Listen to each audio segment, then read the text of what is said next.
Hey, Jim, how you doing? Good to see you. Please, everybody, please, thank you very much. Well,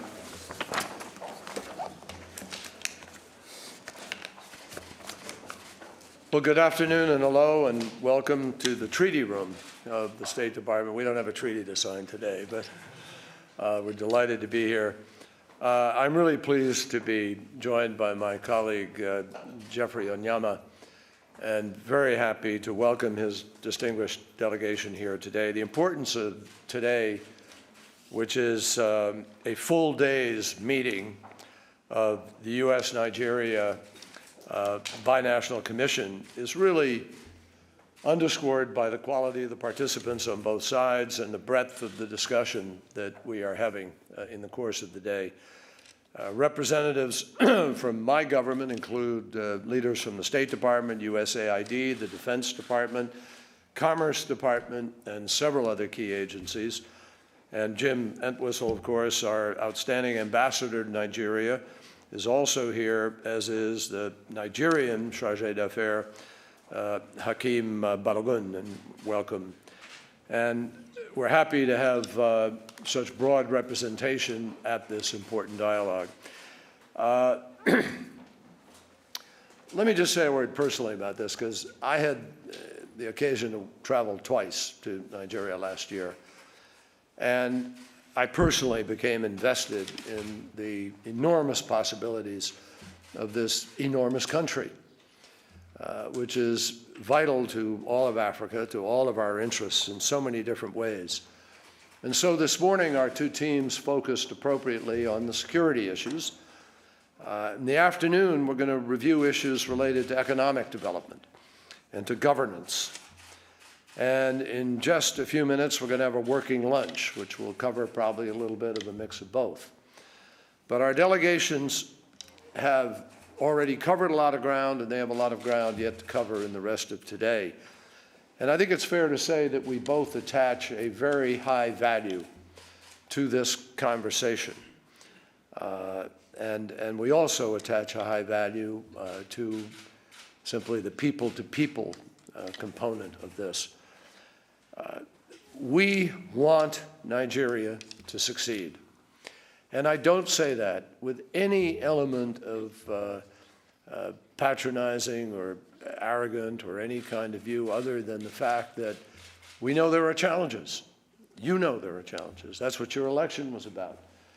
And so we're all aware that the world right now is facing many different challenges in terms of governance in various parts of the world, and for various reasons: absence of capital, absence of structure, having to build capacity. These things take time. Nobody's pretending that it's an overnight operation. It wasn't for us. And some people sometimes are very revisionist in America about our own history. But we've gone through some very difficult periods and very difficult issues. We had to write slavery out of our Constitution after it had been written in.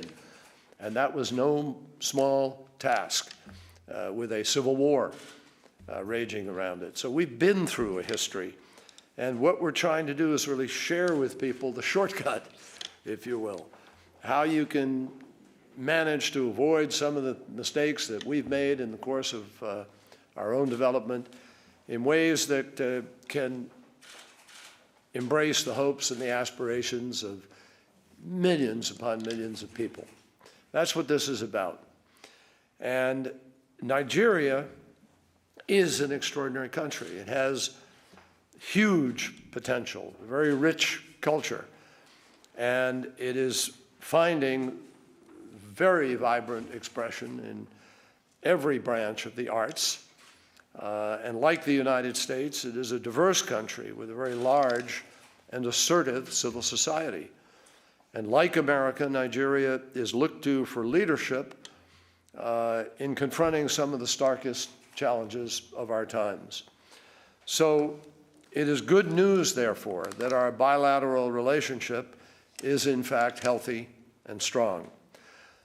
As I mentioned, I went to Nigeria twice last year, first to encourage a free and fair election.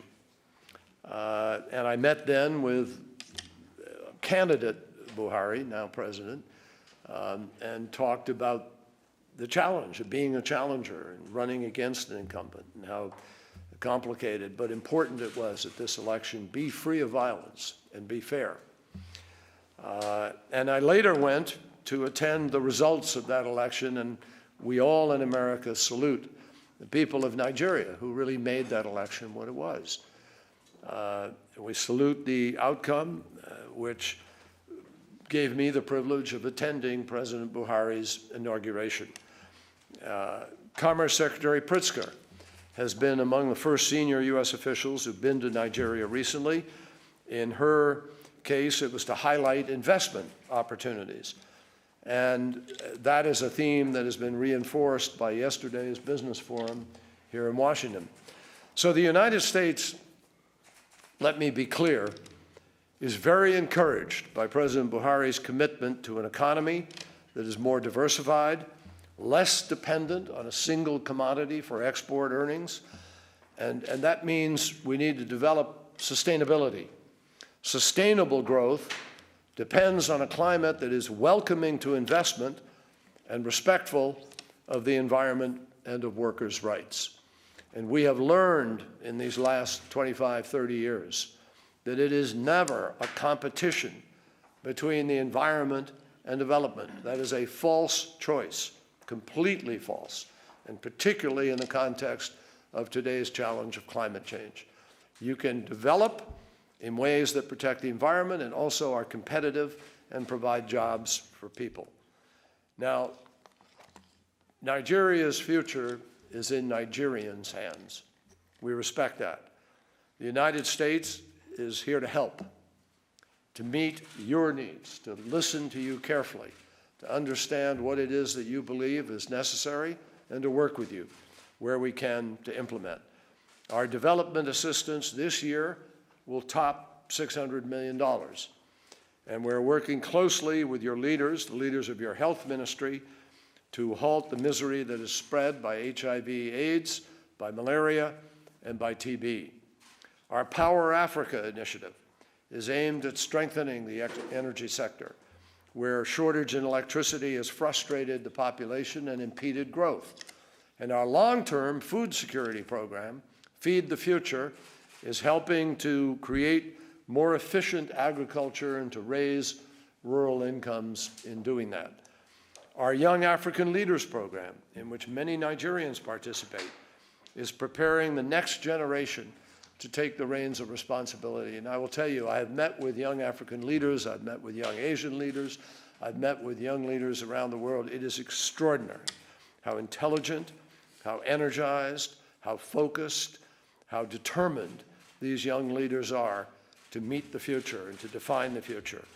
And in education, we are working together to try to fight illiteracy, especially in the country's north, where the lack of opportunity has been holding people back and where the terrorist organization Boko Haram has murdered thousands and disrupted the lives of millions. Now, let me just say a word about that.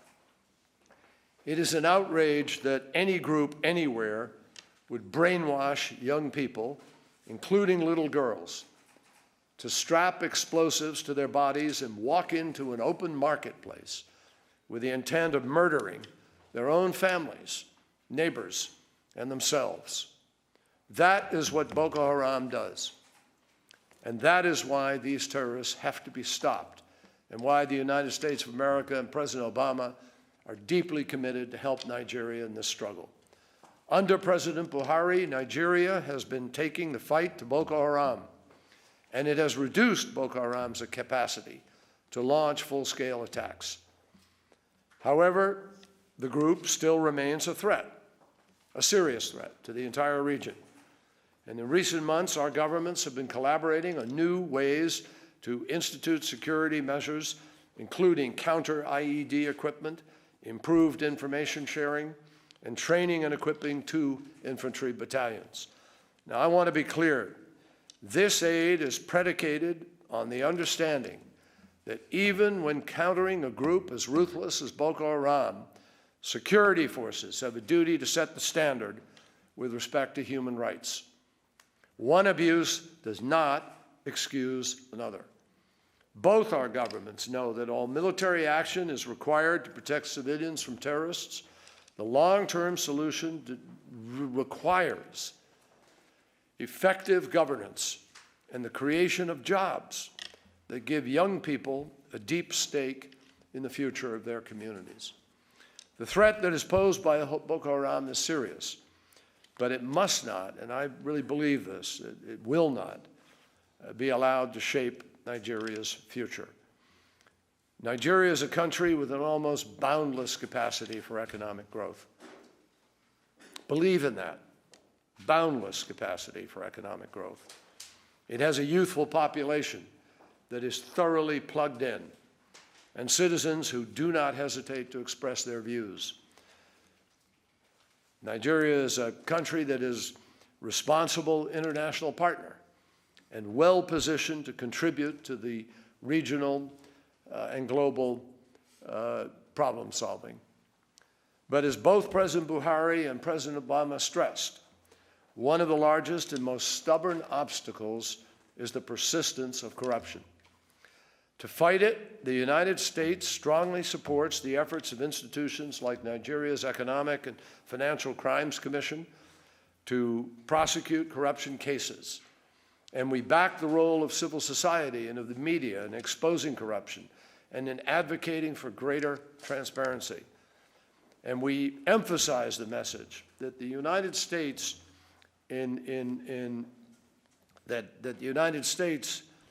we don't have a holier-than-thou attitude about this. Believe me, we don't.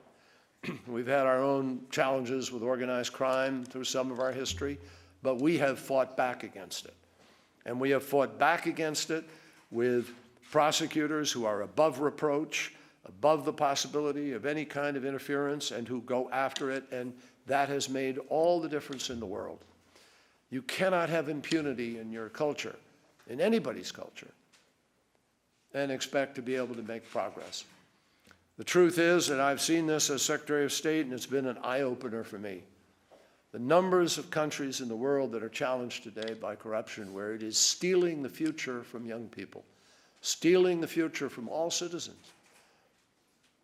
What happened in Tunisia with a fruit vendor who set himself on fire was not the result of religious indoctrination.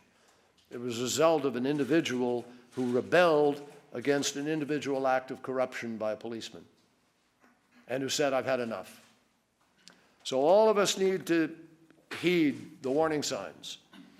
And we emphasize that, as in the United States, the soliciting of a bribe at any level of government cannot be considered business as usual. It is a crime. America's first diplomat, Benjamin Franklin, was renowned for a lot of wise sayings, and one of them was simply that energy and persistence conquer all things. The great advantage in the U.S.-Nigeria relationship is that both of us, both sides, bring to the table a huge, deep well of energy and persistence. We are two great countries with a long list of shared goals.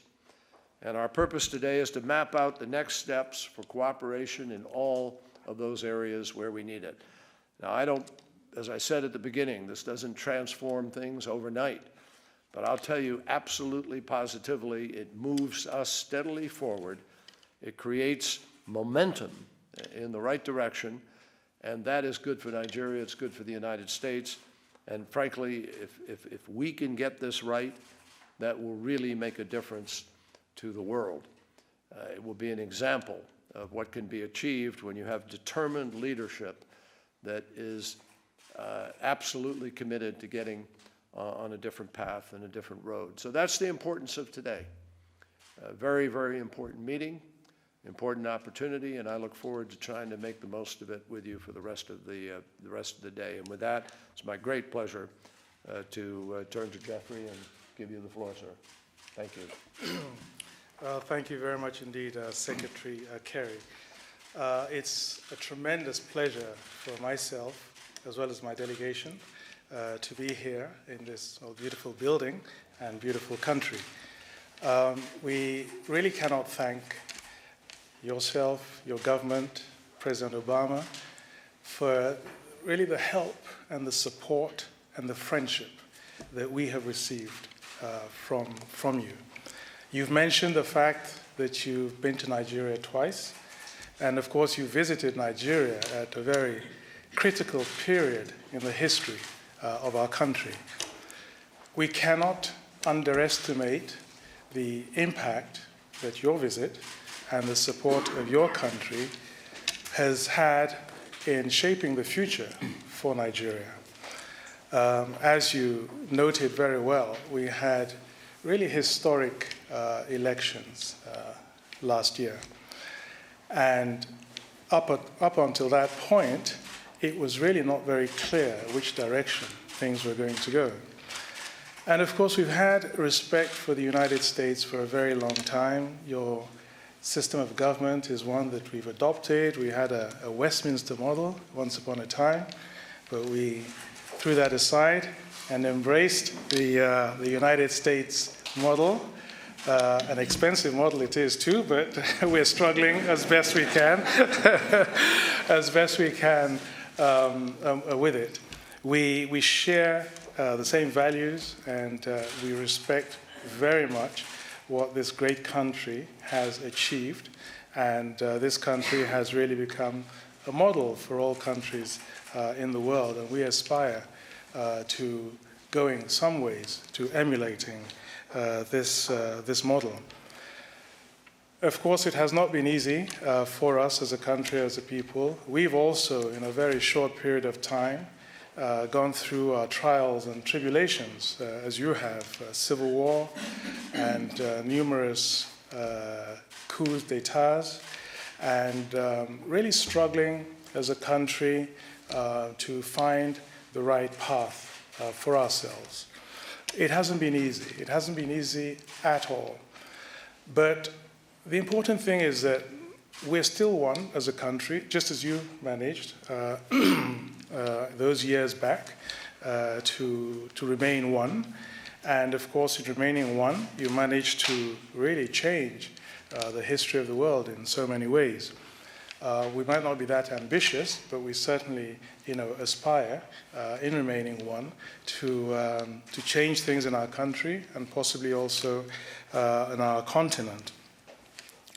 So we come to those elections. We're extremely fortunate. You mentioned that you met at the time candidate Buhari, and he really has been an inspiration for our country. Of course, he had served at one time as a military head of state, and he has also made about 3 attempts to become president of the country. Now, as I said this morning, we're a country that really shouldn't be where we find ourselves today, economically, technologically, socially. We really, our successive governments have failed our people. A country blessed with such amazing resources, human resources, as you know here in the United States, with a countless number of Nigerians, a lot of them doing extremely well in your country. Tremendous human resources and also material resources. And we just have not been able, unfortunately, for any number of reasons, been able to utilize those amazing assets to deliver the kinds of prosperity to our people that they clearly deserve. And President Buhari has really persisted. He is somebody, as you all know, whose unimpeachable integrity is respected in Nigeria and around the world. And it was not an easy task for him in opposition to come into power, but as you found also with your incumbent president, anything and everything is possible. And you really just have to have that determination, that faith, and that belief, and that drive. And he had that. He had said initially that the last elections was going to be his last, but thankfully for us all, for our country, he didn't for once keep to his word, and he went and he became the president. And I said we owe the United States a great debt of gratitude, and yourself. Your coming to Nigeria when you did was extremely important because we were at a crossroads, and it sent a very powerful message that those elections had to be free and fair, and that you would tolerate nothing less. It really concentrated the minds of everybody involved, including the election tribunal personnel.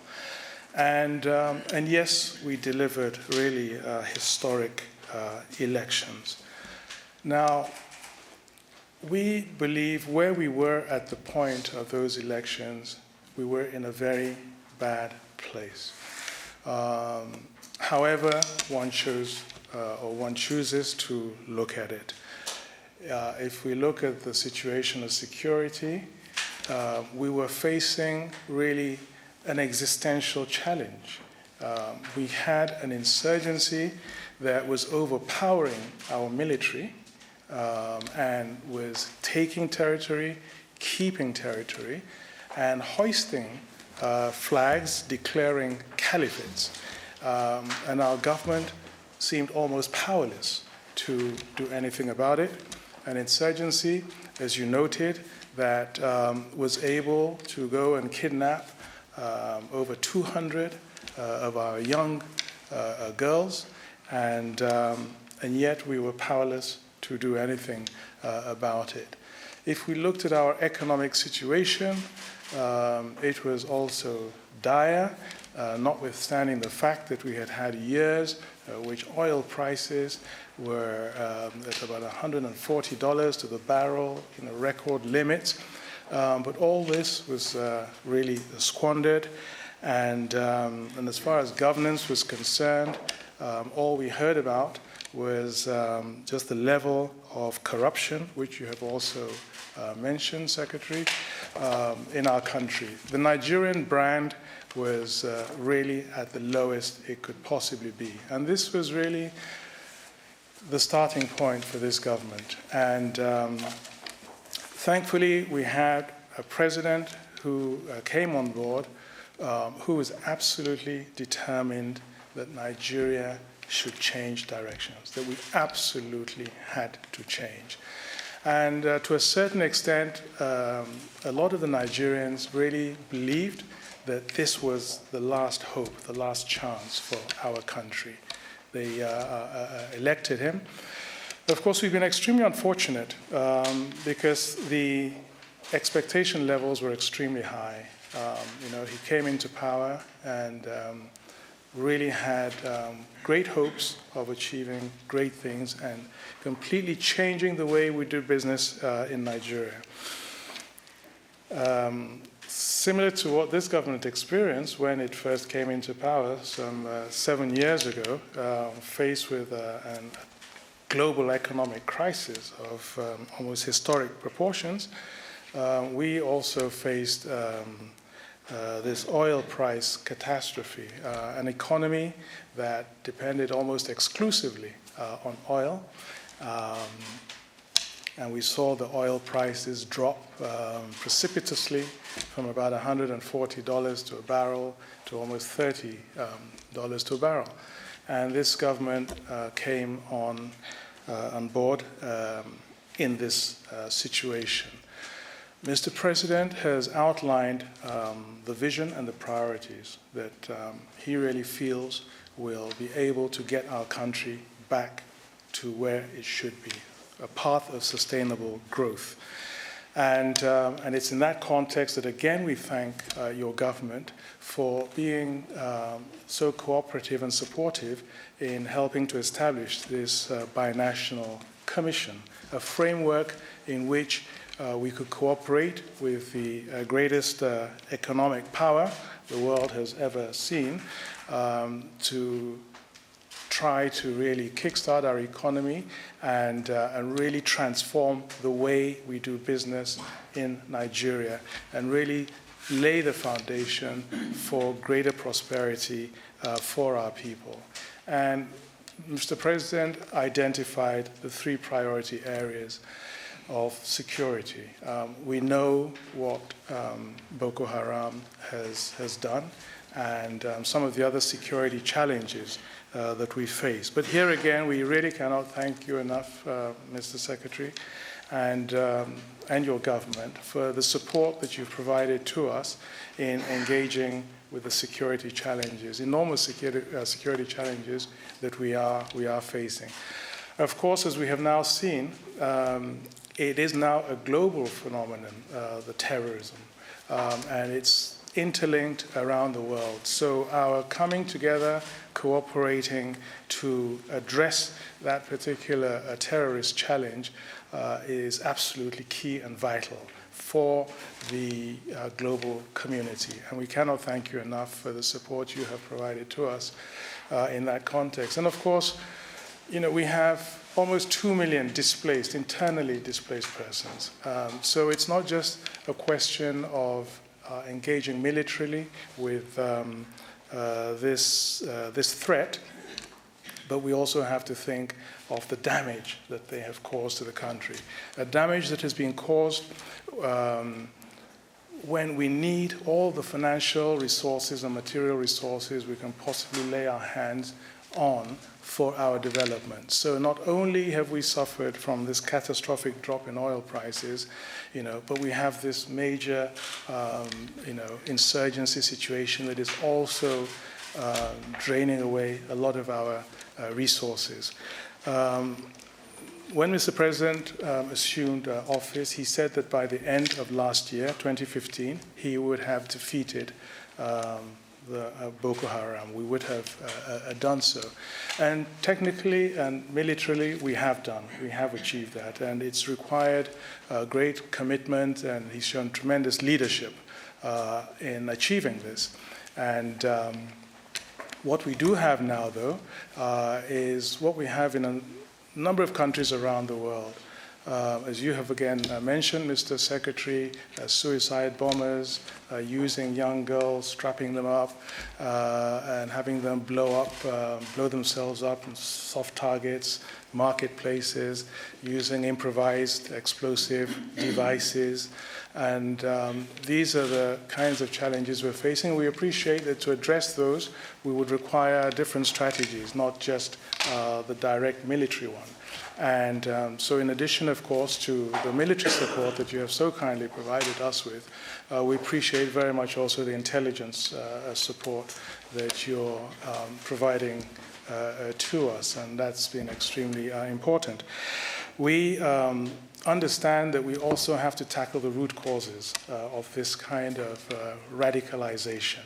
And so we're putting in place mechanisms to address that. And of course, we're discussing those at the moment in the framework of the Binational Commission. We've had extremely useful discussions on that. In fact, we started today on the security question. And we've been really heartened by the concern, the support, and the engagement that has been shown by your government to us in this area. And we really look forward to charting a path that will see us completely eradicating this scourge on our people. You've also mentioned, and correctly so, the question of the economy. Of course, as I said, we've been almost a mono economy, dependent almost exclusively on oil, which should really not have been the case. We really should have diversified such a long time ago. But we're now faced with this challenge, and we're really looking to diversify into other areas, agriculture, solid minerals, other extractive industries. we have to promote our manufacturing sector, and we have to look at sustainable economic growth. And for sustainable economic growth, we appreciate that we have to also develop a manufacturing base as well.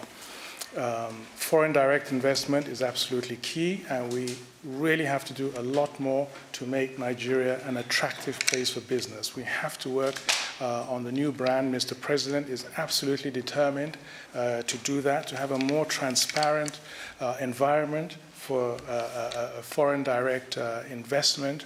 And we're working extremely hard on putting in place all the building blocks that would enable us as a country to attract foreign direct investment. We're going to be discussing, we're going to be discussing that later on with your colleagues to see really what more we need to be doing to attract and get more investments from your business community. Yesterday we met, we had a business roundtable with your chambers of commerce, and we're extremely gratified by how keen they are also to engage with us economically.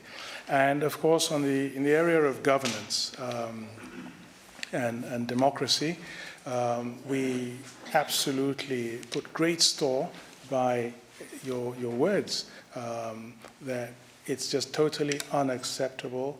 Bribery in any form is not something that can be tolerated. We're dealing with a situation of endemic corruption, and our president, who, as I said, impersonates that total integrity, is absolutely keen to eradicate this culture of corruption, and really stopping at nothing. No stone will be left unturned to achieve this. And as you said very kindly, Nigeria is a country that's looked up to by all the other African countries. We have aspirations to be responsible and one of the leading countries globally.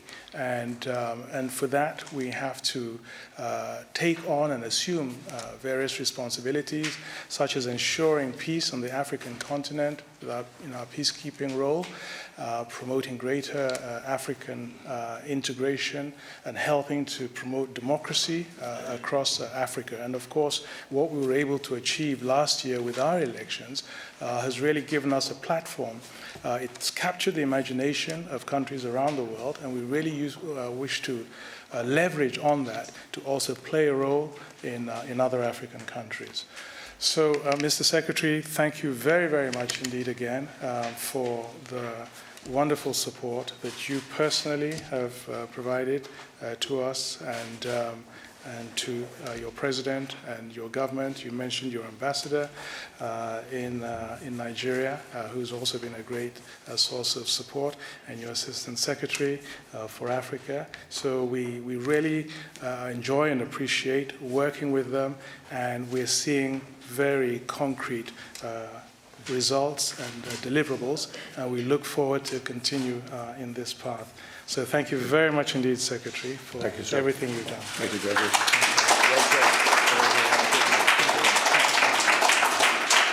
Thank you all. Now we have to go to work.